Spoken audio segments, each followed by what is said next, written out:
How often do you see homeless people in your area? I see them every day. Every day. Pretty much regularly. Probably like every day that I come to school. It's kind of just part of my day-to-day at this point.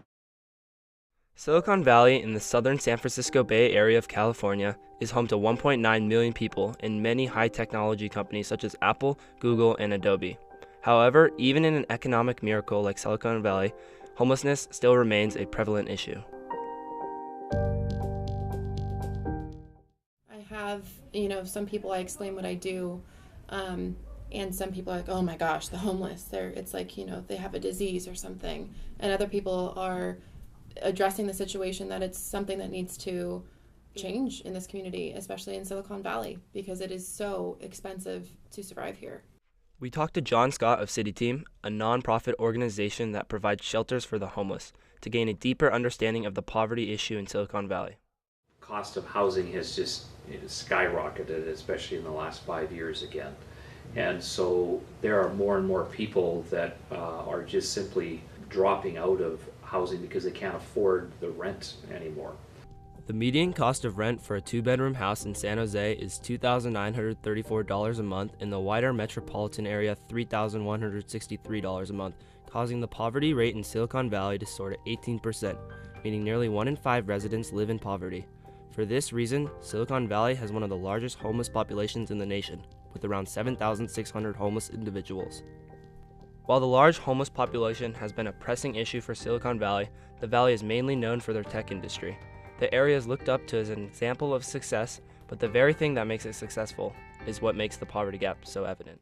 Anyone can experience homelessness, and I think a lot of it has to do with the housing prices. It's a tech area, and that's what people think of in Silicon Valley. They don't think of people who are sleeping on the streets. If we look at a map of Silicon Valley, we can find that 3 major tech companies are only a few miles away from concentrated population of homelessness in San Jose. Adobe is 11 minutes away, Intel is 9 minutes away from Adobe, and Apple is 15 minutes away from Intel. Jobs. They're very difficult to find in this area for people who don't have as much education as the next. Now a bachelor's degree is considered as good as a high school diploma. So it's very difficult in this area, especially because of the tech industry. The issue of poverty is cyclical. The tech boom causes an influx of higher income jobs, which leads to a demand for housing, pushing people with lower income out of the wealthier neighborhoods. Thus, they cannot secure permanent housing and end up on the streets. We talked to Evelyn Bonato, who was raised with foster care and experienced the cycle of poverty and homelessness at an early age. Well, I always felt like an outsider. I always felt less than.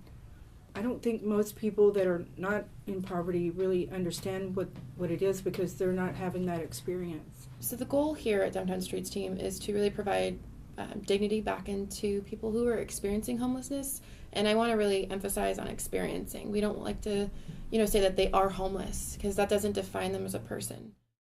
Breaking the cycle is a long-term effort. Silicon Valley began to address this issue by providing subsidized housing, or tiny houses, which are government-sponsored assistance programs aimed towards alleviating housing costs for people with low incomes. However, many people protested government efforts. There's a term called, the acronym is NIMBY, not in my backyard, and that's a common thing that you see, for instance, when you're wanting to set up lower income or subsidized housing in a community. Everyone fears the worst, so when they hear homeless, they fear that someone who has mental problems or substance abuse problems, and when we're hearing that they have a solution to help them that is not mandatory and is optional, as a community, that's not an option for us.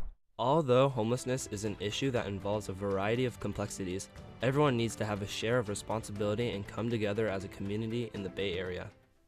Just like Evelyn said, it's, going up and asking them, is there anything you need? Are you okay? Do you know about any services? Being knowledge in the different homeless services that are around in the area is definitely also something that should be addressed too. Remember that we are all human beings and we all are really the same. We just come from different circumstances.